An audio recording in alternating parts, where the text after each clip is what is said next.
வணக்க மக்களே, நம்ம கார்த்திக் கதையில ஏப்ரல் 9 என்ன நடக்க போகுது அப்படிங்கறத பத்தி இந்த வீடியோல இப்ப நம்ம பார்க்கலாமா? அதுக்கு முன்னாடி இந்த வீடியோவுக்கு மறக்காம லைக் பண்ணிக்கோங்க. நீங்க லைக் பண்றது தாங்க எங்களுக்கு அடுத்து வீடியோ போடுறதுக்கு ரொம்ப இன்ட்ரெஸ்டிங்கா இருக்கும். ஸோ மறக்காம லைக் பண்ணிட்டு இந்த வீடியோவை தொடர்ந்து பாருங்க. என்ன நடக்குது அப்படின்னு பாத்துக்கிட்டீங்கன்னா, நம்ம ஹீரோ இருக்காருல்ல, அவரு கோவில்ல வந்துட்டு சாமி கும்பிடுறாரு. அதே நேரத்துல நம்ம ஹீரோயினும் அதே பக்கமா வராங்க. ஹீரோ ஒரு கடையில ஒரு ராமன் சீதா சிலைய வாங்கி அந்த கடைக்காரர்கிட்ட, இங்க பாருங்க, நான் லேட்டா வந்து இதை வாங்கிக்கிறேன் அப்படின்னு சொல்ல அவரு சொல்றாரு, சார் ஒருவேளை நான் கடையை சாத்திட்டா என்ன பண்றது? உங்க போன் நம்பர் கொடுத்துட்டு போங்க, போன் பண்ணி நான் வீட்டுக்கே கொண்டாந்து கொடுக்குறேன். ஹீரோவும் சரி அப்படின்ட்டு அவர்கிட்ட நம்பர் கொடுத்துட்டு ஹீரோ அந்த இடத்துல இருந்து போறாரு. அவரு போன அடுத்த செகண்ட் நம்ம ஹீரோயின் அந்த பக்கமா வந்துட்டு அந்த கடைக்காரரை பாக்குறாங்க. அந்த கடைக்காரர் வந்துட்டு சிலையெல்லாம் காமிக்கிறாரு. பாருங்க, இந்த சிலையில உங்களுக்கு எது பிடிச்சிருக்கோ எடுத்துக்கோங்க. ஹீரோயின் அந்த சிலையில கரெக்டா நம்ம ஹீரோ எந்த சிலையை எடுத்து வச்சிருக்காரோ அதை பார்த்துட்டு, இந்த சிலை ரொம்ப சூப்பரா இருக்கு, இதை நான் எடுத்துக்கிறேன், எவ்வளோ அப்படின்னு சொல்ல அவர் சொல்றாரு, மேடம் இந்த சிலைய ஏற்கனவே ஒருத்தர் வாங்கி வச்சுட்டு போயிருக்காரே, அவர்கிட்ட நான் கொடுக்கணுமே. ஹீரோயின் சொல்றாங்க, என்னங்க சொல்றீங்க? அந்த சிலைய பாக்குறதுக்கு எனக்கு ரொம்ப ஆசையா இருக்குங்க. ராமன் சீதாவோட சிலை அவ்வளவு சீக்கிரம் எல்லாருக்கும் கிடைக்காதுங்க. ப்ளீஸ்ங்க, நான் உங்களுக்கு கூட காசு தரேன், கொடுங்க. கடைக்காரர் சொல்றாரு, இல்லம்மா, இப்ப நான் காசு வாங்கிட்டேமா அவர்கிட்ட. அதிகப்படியான காசுக்கு ஆசைப்பட்டு நான் இப்படியெல்லாம் பண்ணக்கூடாதுமா. நான் விக்கிறது சாமிகளோட சிலைம்மா. இப்படியெல்லாம் நான் அநியாயமா சம்பாதிக்க கூடாதுமா. அவரு என்கிட்ட எடுத்து வைக்க சொல்லியிருக்காரு. அவருக்கு நான் நேர்மையா இருக்கணும்ல. உடனே ஹீரோயின் சொல்றாங்க, சரி அவரு யாரு அப்படின்னு உங்களுக்கு தெரியுமா? அவர்கிட்ட நான் பேசி கேக்குறேனே இந்த சிலையை என்கிட்ட கொடுக்க சொல்லி. அவர் சொல்றாரு, சரிங்கம்மா, அவரு என்கிட்ட நம்பர் கொடுத்துட்டு போயிருக்காரு, வேணும்னா நீங்க அவர்கிட்ட கேளுங்க. ஒருவேளை அவரு சிலையை உங்ககிட்ட கொடுக்க சொன்னா நீங்க எடுத்துட்டு போங்க. ஹீரோயினும் சரி, நான் அவர்கிட்ட கேக்குற நம்பர் கொடுங்க அப்படின்னு நம்பர் வாங்கிக்கிட்டு போன் பண்றாங்க. நம்ம ஹீரோ போனை பார்த்துட்டு, என்ன இது, ரேவதி மறுபடியும் நமக்கு கால் பண்றா, சரி அப்படின்னு போன் அட்டன் பண்ணி, ஹலோ சொல்லுங்க அப்படின்னு சொல்ல ஹீரோயின் சொல்றாங்க, இங்க பாருங்க, ஒரு கோவில்ல நீங்க ஒரு சிலை வாங்கி வச்சிருக்கீங்க. கொஞ்ச நேரத்துக்கு முன்னாடி ராமன் சீதா சிலைய வாங்கினீங்கல்ல, அந்த சிலை எனக்கு ரொம்ப பிடிச்சிருக்கு. எனக்காக அந்த சிலையை விட்டு கொடுக்குறீங்களா அப்படின்ட்டு. ஹீரோ சொல்றாரு, சரி எடுத்துக்கிடுங்க அப்படின்ட்டு. இதை கேட்டதும் நம்ம ஹீரோயினுக்கு செம்ம ஹாப்பி ஆகுது. என்னங்க உடனே எடுத்துக்கிடுங்கன்னு சொல்றீங்க, என்ன யாருன்னு உங்களுக்கு தெரியுமா? ஹீரோ சொல்றாரு, ஏன் தெரியாது, நீங்க ரேவதி தானே, நேத்து தானே எனக்கு போன் பண்ணீங்க, அதுக்குள்ளேயும் மறந்துட்டீங்களா? இதை கேட்டதும் ரேவதி ஷாக் ஆகி, நீங்க கார்த்தியா?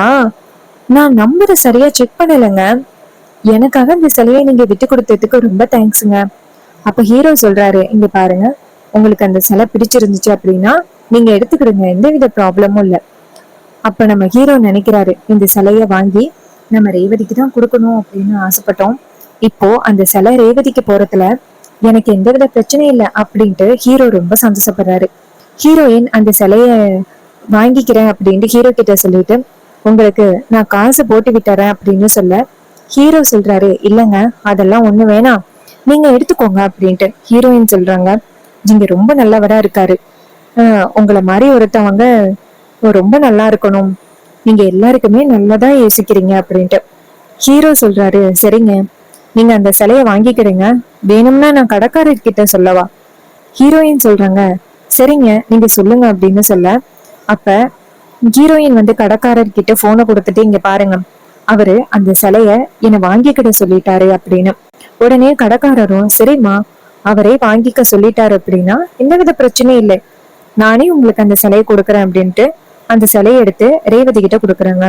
ரேவதி அந்த சிலைய பார்த்துட்டு ரொம்ப சந்தோஷப்படுறாங்க. இந்த சிலை இவ்வளவு அழகா இருக்கு, நமக்குதான் கிடைக்கணும் அப்படின்ட்டு இருந்திருக்கு அப்படின்னு ஹீரோயின் சந்தோஷமா அந்த சிலையை வாங்கிக்கிட்டு நேரா அவங்க அக்கா கிட்ட போறாங்க. ஹீரோ வந்துட்டு ரொம்ப சந்தோஷப்படுறாரு, ரேவதி கிட்ட இந்த சிலைய கொடுக்கணும் அப்படின்னு ஆசைப்பட்டோம், இப்போ ரேவதியோட கைக்கு அந்த சிலை போயிருக்கு அப்படின்னு ஹீரோவுக்கு ரொம்ப சந்தோஷமா இருக்கு. ஹீரோயின் அந்த சிலையை வாங்கிக்கிட்டு நேராக அவங்க அக்கா கிட்ட போய் உட்காந்துட்டு அந்த சிலையை காமிச்சிட்டு இருக்காங்க. அக்கா பாருக்கா, இந்த சிலை எவ்வளோ சூப்பராக இருக்குன்னு, உனக்கு பிடிச்சிருக்கா? அதுக்கு அவங்க சொல்கிறாங்க, ராமன் சீதா சிலையாடி, இந்த சிலை ரொம்ப சூப்பராக இருக்குடி. அதுக்கு ஹீரோயின் சொல்கிறாங்க, அக்கா இது ஒருத்தர் வாங்கி வச்சுட்டாரு தெரியுமா? யாரு தெரியுமா? நான் அடிக்கடி உன்கிட்ட சொல்லுவேனே கார்த்தி, அவர் தான் இந்த சிலையை வாங்கி வச்சிருந்தாரு.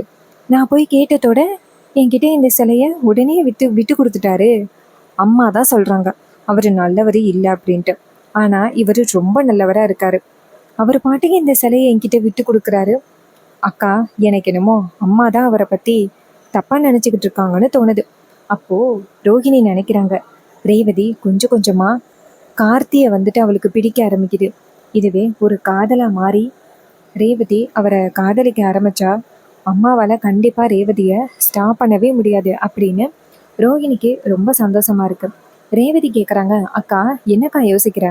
ரோகிணி சொல்றாங்க, ஒன்னும் இல்லடி, சும்மாதான். இந்த சிலை ரொம்ப நல்லா இருக்கு. நீ சொன்ன மாதிரியே அந்த கார்த்தி ரொம்ப நல்லவர் தான். இந்த மாதிரி சிலைய வாங்கி யாருக்கிட்டையும் விட்டு கொடுப்பாங்களா? அதெல்லாம் யாருக்கிட்டையும் விட்டு கொடுக்க மாட்டாங்க. ஆனா அவர் உனக்காக கொடுத்துருக்காரு அப்படின்னா உன் மேலையும் அவருக்கு கொஞ்சம் பாசம் இருக்குன்னு நினைக்கிறேன். அப்ப ரேவதி சொல்றாங்க, இல்லையா பின்ன, சொந்தக்காரவங்கள்ல பாசம் இருக்கதான் செய்யும் அப்படின்னு. இதை கேட்டதும் ரேவதி சொல்றாங்க, ஆமாண்டி, உனக்கு மொறப்பையன் வேற. இதை கேட்டதும் ரேவதி யோசிக்கிறாங்க, ஆமால, எனக்கு மொறப்பையன் தானே அப்படின்னு. அப்ப ரோகிணி நினைக்கிறாங்க, இப்படியே ரேவதியை எப்படியாவது கார்த்தியை காதலிக்க வச்சுட்டா நல்லா இருக்கும்ல அப்படின்னு நினைக்கிறாங்க. அப்போ அந்த இடத்துக்கு ஈஸ்வரி வராங்க. அப்ப ரோகிணி நேரா ரேவதி கிட்ட, ரேவதி, இந்த சிலைய அவரு தான் உனக்கு விட்டு கொடுத்தாரு அப்படின்னு அம்மா கிட்ட சொல்லிடாத. அப்புறம் அம்மா இந்த சிலைய வந்துட்டு பிடுங்கிடுவாங்க. இதை கேட்டதும் அவங்க சொல்றாங்க, சரிக்கா, நான் சொல்ல மாட்டேன் அப்படின்னு சொல்லிட்டு அந்த சிலைய வந்து வச்சிருக்காங்க. ஈஸ்வரி வந்துட்டு நேராக அந்த சிலைய பார்த்து, ரேவதி, இந்த சிலை ரொம்ப சூப்பரா இருக்கு, எங்க வாங்கின? ரேவதி சொல்றாங்க, அம்மா, இந்த சிலைய வந்து கடையில வாங்கினேன். இதை கேட்டதும் ஈஸ்வரி சொல்றாங்க, இந்த சிலை ரொம்ப சூப்பரா இருக்கு, நம்ம வீட்டுல கொண்டு போய் பத்திரமா வச்சுக்கலாம் அப்படின்னு சொல்ல ரேவதியும் சரிம்மா அப்படின்னு சொல்றாங்க. அதே நேரத்துல அந்த வில்லி நேரா ஈஸ்வரி கிட்ட, மேடம், கோவிலை சுத்தி பார்த்துட்டு வரலாமா அப்படின்னு சொல்லி கேக்குறாங்க. ஈஸ்வரியும் சரி வாங்க அப்படின்னு சொல்லிட்டு கோவிலை சுத்தி பார்க்கறதுக்காக கிளம்புறாங்க. நம்ம ஹீரோ வந்துட்டு அந்த பக்கமா சாமி கும்பிட்டுக்கிட்டு நிக்கிறாரு. அதுக்கப்புறம் அங்க உள்ள தலைவர்கள் கிட்ட பேசிக்கிட்டு இருக்காங்க. அப்பதான் ஈஸ்வரி நேரா கலாவை பார்த்து, நான் சொல்லிக்கிட்டே இருந்தேன்னு போட்டோவுக்கு கூட காமிச்சனே, அவன் அதோட நிக்கிறான் பாரு அப்படின்னு. உடனே கலா சொல்றாங்க, ஓ அப்படியா, ஆமா அதோ நிக்கிறான். மேடம், ஃபர்ஸ்ட் நீங்க போய் பேசுங்க, அதுக்கப்புறம் நான் வரேன் அப்படின்னு.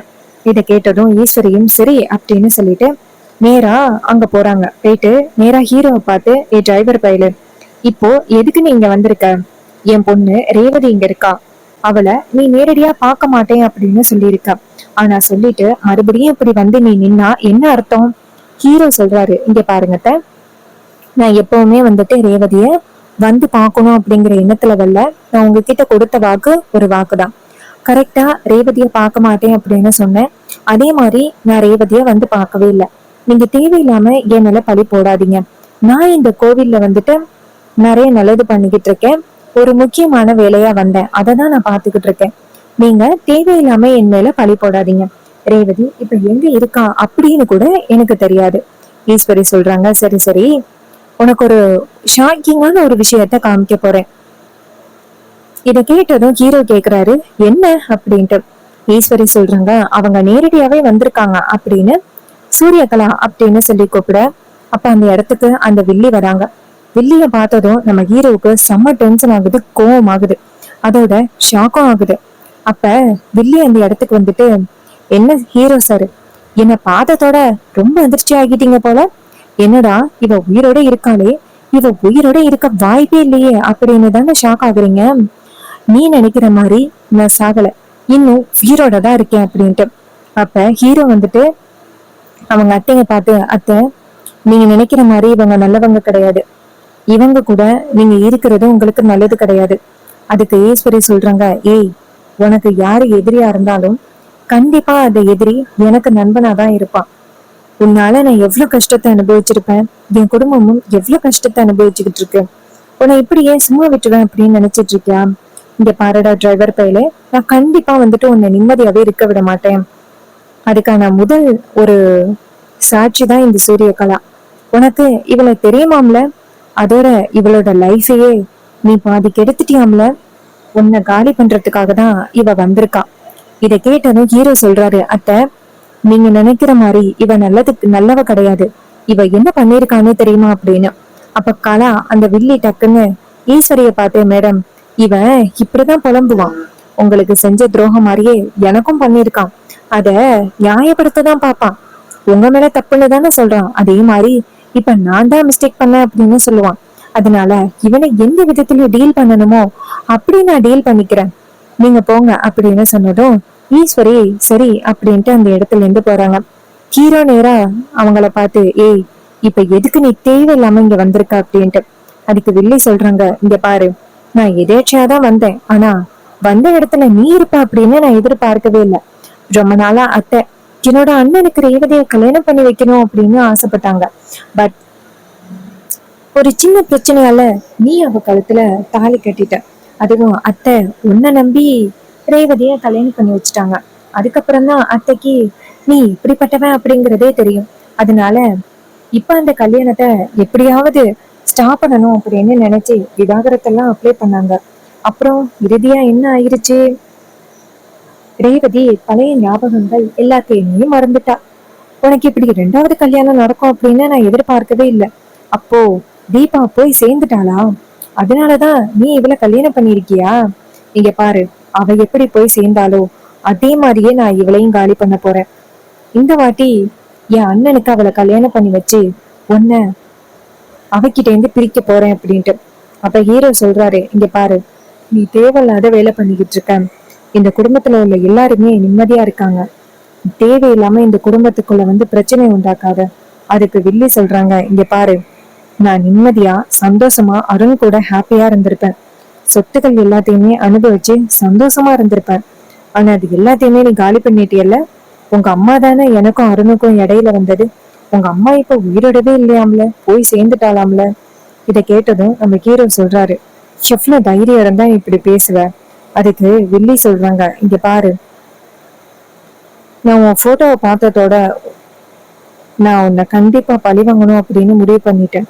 உன்னை பழி வாங்காம நான் இந்த இடத்த விட்டு கண்டிப்பா போகவே மாட்டேன். அப்ப ஹீரோ சொல்றாரு, நீ மேலும் மேலும் தப்பு பண்ணிக்கிட்டே போகலாம் அப்படின்னு பாத்துக்கிட்டு இருக்க. அது எல்லாத்தையுமே நான் இந்த வாட்டி வேடிக்கை பார்த்துக்கிட்டு இருப்பேன் அப்படின்னு நீ நினைக்காத. நீ முன்னாடி பார்த்த கார்த்தி வேற, இப்ப பாக்குற கார்த்தி வேற. நான் கண்டிப்பா வந்துட்டு உன்னை ரேவதிக்கு எந்த வகையிலையும் ஆபத்து கொடுக்க விட்டுற மாட்டேன். அதுக்கு வில்லி சொல்றாங்க, இங்க பாரு, இந்த வாட்டி நான் யாருக்கும் ஆபத்து கொடுக்க போறது கிடையாது. அதுக்கு மாறா ரேவதிய உன்கிட்ட இருந்து பிரிக்க போறேன். ரேவதிக்கு என் அண்ணனை கல்யாணம் பண்ணி வச்சு உன்னை காலி பண்ண போறேன். அப்ப ஹீரோ சொல்றாரு, நீ எல்லாம் திறந்துறதுக்கு வாய்ப்பே இல்லை அப்படின்னு. அதுக்கு வில்லி சொல்றாங்க, இங்க பாரு, எப்படியாவது உன்னை பழி வாங்கணும் அப்படின்னு வந்தேன். அதே மாதிரி நான் நினைச்ச மாதிரி என்னோட அண்ணனுக்கு ரேவதியை கல்யாணம் பண்ணி வச்சு உன்னையே ரேவதியும் பிரிக்கிறேன். இதை கேட்டதும் ஹீரோ சொல்றாரு, அத்தை கிட்ட நீ முழு விஷயத்தையும் சொல்லல அப்படின்னு நினைக்கிறேன். அதனாலதான் அத்தை வந்துட்டு உனக்கு ரொம்ப சப்போர்ட் பண்றாங்க. உன்ன மாதிரி பொண்ணுங்களை அத்தைக்கு சுத்தமா பிடிக்காது. ஆனா நீ அத்தைய நல்லா ஏமாத்தி இந்த வீட்டுக்குள்ள வந்திருக்க. இருக்கட்டும், ரொம்ப நாள் உன்னோட நாடகம் செல்லுபடி ஆகாது. அதுக்கு வில்லி சொல்றாங்க, அதையும் பார்க்கலாம் அப்படின்னு சொல்லிட்டு வில்லி அந்த இடத்துல இருந்து போறாங்க. அப்ப நம்ம ஹீரோ நினைக்கிறாரு, இவெல்லாம் திருந்துறதுக்கு வாய்ப்பே இல்லை. அப்புறம் எப்படி அத்தை வந்துட்டு இவளை நம்பி வீட்டுக்குள்ள விட்டாங்க அப்படின்னு நம்ம ஹீரோ சந்தேகப்படுறாரு. சோ வீட்டுல இருக்கவங்க கிட்ட சொல்லி எச்சரிக்கணும் அப்படின்னு நினைக்கிறாரு. கலா வந்துட்டு ஹீரோ கிட்ட சவால் விட்டுட்டு அந்த இடத்துல இருந்து போறாங்க. அப்ப ஈஸ்வரி கேக்குறாங்க கலா கிட்ட, என்னாச்சு? நீ பேசினதையெல்லாம் பார்த்துட்டு அவன் ஆடி போய் நின்னா. அப்போ உன் மேல அவனுக்கு கொஞ்சம் பயம் இருக்குன்னு நினைக்கிறேன். அதுக்கு வில்லி சொல்றாங்க, ஆமா அத்தை, அவனுக்கு என் மேல இன்னும் அந்த பயம் இருக்கு அப்படின்ட்டு.